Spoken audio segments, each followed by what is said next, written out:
I want to bring in Denver Mayor Michael Hancock, who's kind enough to spend this difficult night with us right now. Mayor Hancock, let's cut right to it. Did the curfew work? Are we safer than we would have been without it?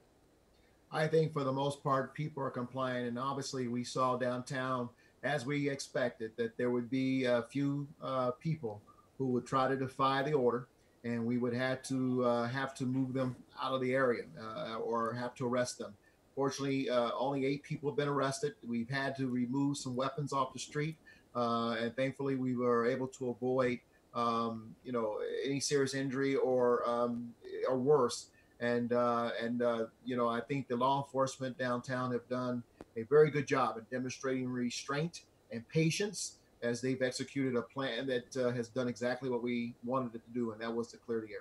Some difficult images that Tony Kovaleski just showed us, police having to use tear gas and pepper balls, and protesters building barricades, all of that, and seeing what we're continuing to see now from Air Tracker 7. What kind of message do you want to send to people who are watching all of this unfold tonight?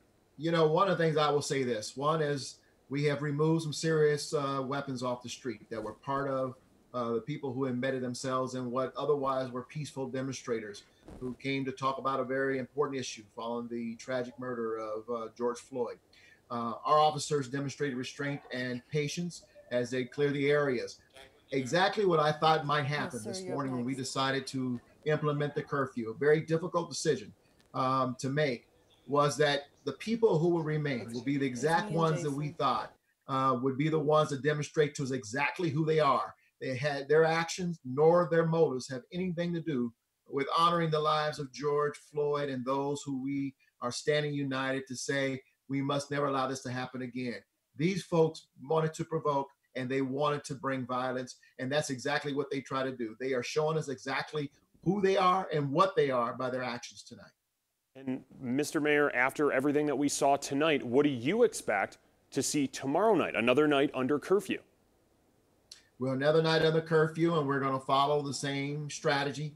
Hopefully, again, people will comply for the most part. Again, our peaceful demonstrators, those who wanted to successfully elevate the value and the message, were at home. They were tweeting, "We're at home. Why are you all still downtown?" And so we hope that continues. And hopefully those individuals who did stay downtown recognize we're serious about this. This was not a game to be played. Lives were at stake. Very serious property damage is at stake. And we weren't going to stand for it again in this city, and we won't. And so I wanted them to understand that we meant this curfew, and we'll continue to enforce it accordingly. And if you decide not to do it, then we'll be happy to host you overnight or issue a citation that I'm sure you'll look forward to paying. But the reality is we're going to stand for health and safety of all residents of this city, demonstrators, and our law enforcement. And we won't tolerate this type of stuff that's happening in our community. All right, thank you so much, Mayor Hancock. We appreciate you spending some time with us tonight, and congratulations on getting this taken care of. Thanks for having me. Mayor Michael Hancock, and thank you for your coverage tonight. It was excellent, very excellent. Thank you again, Mr. Mayor. We now want to switch gears. Denver 7's Chief of Police, Paul Pazin, is also joining us on the phone this evening as we continue to see more live shots from Air Tracker 7. Chief, are your men and women safe tonight? Jason, thanks for having us again. We are grateful. We are thankful that we are having a more peaceful night tonight than nights in recent past.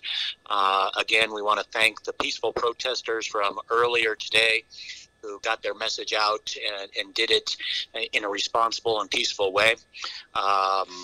We are still active. We are still working. We have taken a gun off the street in the last 30 minutes. We've arrested an individual for a baseball bat in the last few minutes as well, breaking windows. We will continue to work to keep this city safe. And, we watched as your men and women pushed back and tried to disperse this crowd. Did everything go as planned so far, or did you sort of have to evolve the plan as you went?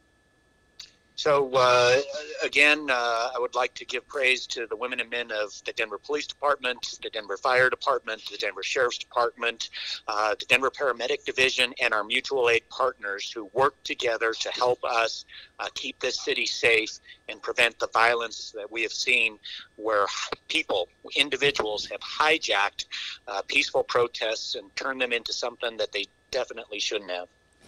And can you tell us yet, Chief, how many arrests have been made? And also, are your officers safe? How are your officers doing right now?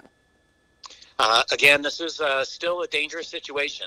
We've had shots fired in multiple locations. Our officers have demonstrated extreme professionalism. They've exercised good judgment and discretion. They have arrested an individual who was pointing a weapon at somebody else, loaded handgun, and we have about 18 arrests so far, 2 of which are for felonies. We will continue to work hard to keep this city safe. All right, 18 arrests, 2 for felonies.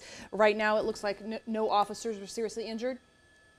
Correct. We're very thankful that this team of women and men from police departments across the metro area have helped us out. All right. Thank you so much for joining us, Chief Pazin.